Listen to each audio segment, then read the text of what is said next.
Hi friends, ఈరోజు నేను కౌజు పిట్ట ఫ్రై ఎలా తయారు చేయాలో చూపిస్తానండి. ఇవి 3 కౌజు పిట్టలు శుభ్రంగా కడుక్కున్నాను. దీంట్లో కొంచెం సాల్ట్ వేసుకుంటున్నా, కొంచెం పసుపు, సరిపడగా కారం, కొంచెం గరం మసాలా పొడి, కొంచెం మిరియాల పొడి, అల్లం వెల్లిగడ్డ పేస్ట్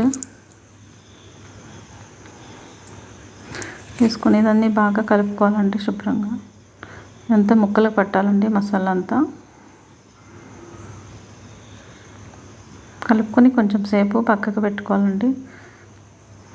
ఈ కౌజు పిట్ట చాలా మంచిదండి, చాలా బాగుంటుంది. టేస్ట్ కూడా చాలా ప్రోటీన్స్ కూడా ఉంటాయి దీంట్లో. ఇప్పుడు కడాయి ఆన్ చేసుకుని ఆయిల్ పోసుకున్నా.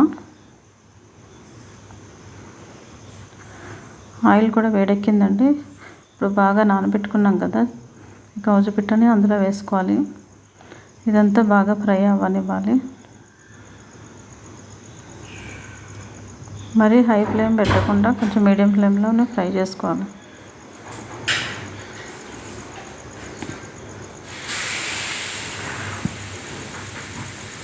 ఇదంతా బాగా ఫ్రై అవుతుందండి. ఇది టేస్ట్ కూడా చాలా బాగుంటుందండి. దీంట్లో మీద కొంచెం కొత్తిమీర వేసుకున్నాను. కౌజు పిట్ట ఎంతమందికి ఇష్టమో కామెంట్ చేయండి. టేస్ట్ అయితే చాలా బాగుంది.